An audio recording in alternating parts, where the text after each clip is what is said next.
కేవలం 7,999K up to 10 kgs వరకు బరువు తగ్గి అధిక బరువు నుంచి వచ్చే ప్రధాన సమస్యలను దూరం చేసుకోండి. రాజాసాబ్, పెద్ది, జననాయగన్, నాగబంధం ఇవన్నీ బాక్స్ ఆఫీస్ వద్ద ఇందుకు పల్టీ కొట్టాయి. కథ నచ్చలేదు అన్నది ఒక రీజన్ మాత్రమే. అసలు మెయిన్ రీజన్ మరొకటి ఉంది.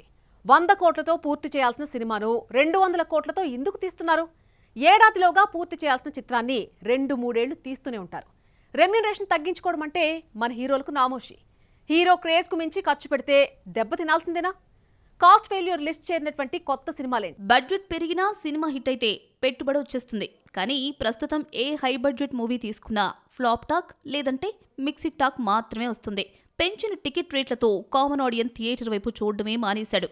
లిమిటెడ్ బడ్జెట్లో తీసి రీజనబుల్ థియేట్రికల్ రైట్స్ కమ్మితే యావరేజ్ టాక్ వచ్చినా హిట్ అని అనిపించుకుంటాయి. స్టార్ ఇమేజ్ కాదు కదా, యంగ్ హీరో ఇమేజ్ కూడా లేని విరాట్ ఖన్నాపై 100 కోట్లు పెట్టేశారు. పెద్ద కాపుతో హీరోగా పరిచయమైన విరాట్, నభా జంటగా నటించిన నాగబంధంలో కథ లేకుండా VFX ను నమ్ముకుని తీస్తే ఫ్లాప్ అయింది. థియేట్రికల్ రైట్స్ ను 18 కోట్ల కమ్మితే 12 కోట్లు మాత్రమే వచ్చింది. లాస్ట్ మూవీ వంకతో జననాయగంలో నటించడానికి విజయ్ 250 కోట్ల రెమ్యూనరేషన్ తీసుకున్నాడన్న ప్రచారం జరిగింది. దీంతో సినిమా బడ్జెట్ 400 కోట్లు దాటిపోయింది. భగవంత్ కేసరి రీమేక్ అన్న పేరే గాని ఒరిజినల్ వర్షన్లోని ఆత్మను చంపేశాడు దర్శకుడు వినోద్. ఈ భారీ బడ్జెట్ మూవీని 205 కోట్ల కమ్మితే 145 కోట్లు మాత్రమే వచ్చింది. విజయ్ రెమ్యూనరేషన్ పెంచడంతో జననాయగన్ కాస్ట్ ఫెయిల్యూర్ మూవీగా ఫ్లాప్ అయింది. పెద్ది 350 కోట్లతో రూపొందింది. ఈ సినిమాను ఏ 250 కోట్లతోనో తీసుంటే భారీ రేట్లకు అమ్మాల్సిన అవసరం ఉండేది కాదు. పాన్ ఇండియా హిట్ అయ్యేది. పెద్ది తెలుగు రాష్ట్రాల్లో సీడెడ్, నెల్లూరు తప్ప అన్ని ప్రాంతాల్లో బ్రేక్ ఈవెన్ అయినా ఓవరాల్గా పెట్టుబడి రాబట్టలేదు. ఓవర్సీస్ తమిళం, మలయాళం, కన్నడలో బ్రేక్ ఈవెన్ కాలేదు. ఆదిపురుష్, రాధేశ్యామ్ వంటి వరుస ఫ్లాపులతో గతంలో సతమతమైన ప్రభాస్ తక్కువ బడ్జెట్లో సినిమా తీయాలని రాజాసాబ్కు గ్రీన్ సిగ్నల్ ఇచ్చారు. బడ్జెట్ 150 కోట్లు అనుకుంటే 400 కోట్లకు వెళ్ళిపోయింది. దీంతో సినిమా థియేట్రికల్ రైట్స్ ను 200 కోట్లకు అమ్మడంతో 120 కోట్లు మాత్రమే వచ్చింది. 80 కోట్ల లాస్తో కాస్ట్ ఫెయిల్యూర్ కు ఉదాహరణగా నిలిచాడు రాజాసాబ్. ఛాన్స్ ఇచ్చిన ప్రతిసారి హై బడ్జెట్ తో నిర్మాతను, డిస్ట్రిబ్యూటర్స్ ను ముంచడం శంకర్ కు అలవాటైపోయింది.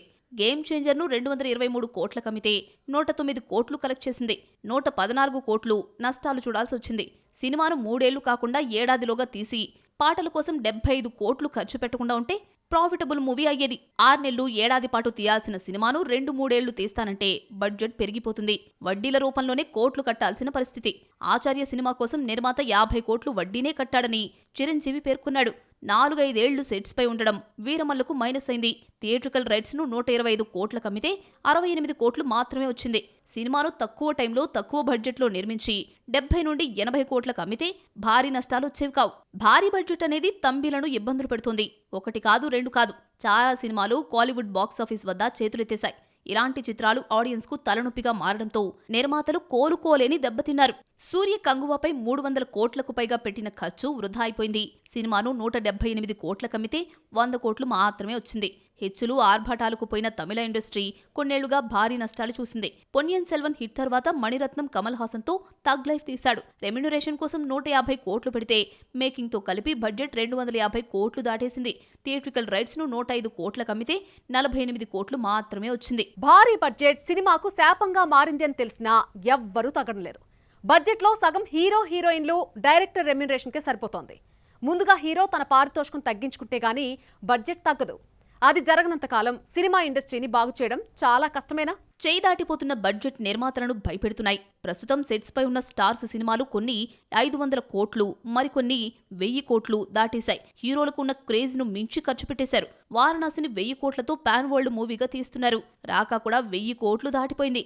ఇంత ఖర్చు పెడితే టికెట్ రేట్లు పెంచాలి. పెంచితే కామన్ ఆడియన్ పైరసీని ఆశ్రయిస్తున్నారు. హిట్ టాక్ తెచ్చుకుంటే పర్వాలేదు, తేడా కొడితే మాత్రం నష్టాలు భారీగా ఉంటాయన్న భయం నిర్మాతలు, డిస్ట్రిబ్యూటర్స్ ను వెంటాడుతోంది. ప్రభాస్ సినిమా అంటే బడ్జెట్ మినిమం 500 కోట్లు. సెట్స్ పై ఉన్న ఫౌజీ, స్పిరిట్ పూర్తయ్యే నాటికి బడ్జెట్ ఎంతవరకు వెళ్తుందో చూడాలి. ఓటీటీ ఉంది కదా అని రెచ్చిపోయి బడ్జెట్ పెంచుకుంటూ పోతే డిజిటల్ సంస్థలు హ్యాండ్ ఇస్తున్నాయి. గీసి గీసి బేరాలాడుతున్నాయి. విశ్వంభర ఓటీటీ కాకపోవడంతో రిలీజ్ డేట్ ప్రకటించలేదు. చాలా సినిమాల పరిస్థితి ఇదే ప్రాబ్లం ఫేస్ చేస్తున్నాయి. 100 కోట్ల షేర్ లేని యంగ్ హీరోల సినిమాలు కూడా 100 కోట్ల బడ్జెట్ దాటేస్తున్నాయి. నాని ప్యారడైజ్, సాయి దుర్గతేజ్ సంబరాల ఏటిగట్టు, నిఖిల్ స్వయంభూ 100 కోట్లు దాటుతుంటే ఫ్యాన్సీ రేట్ ఇవ్వడానికి ఓటీటీ సంస్థలు రెడీగా లేవు. బడ్జెట్ తగ్గించే మార్గాలు పట్టించుకోరు. ముఖ్యంగా హీరో, దర్శకుడు రెమ్యూనరేషన్ పెంచడమే గానీ తగ్గించరు. బడ్జెట్లో సగం నటీనటుల రెమ్యూనరేషన్కే వెళ్ళిపోతుంది. పారితోషికం విషయంలో వీళ్ల మైండ్ సెట్ మారనంత కాలం బడ్జెట్ కంట్రోల్లోకి రాదు.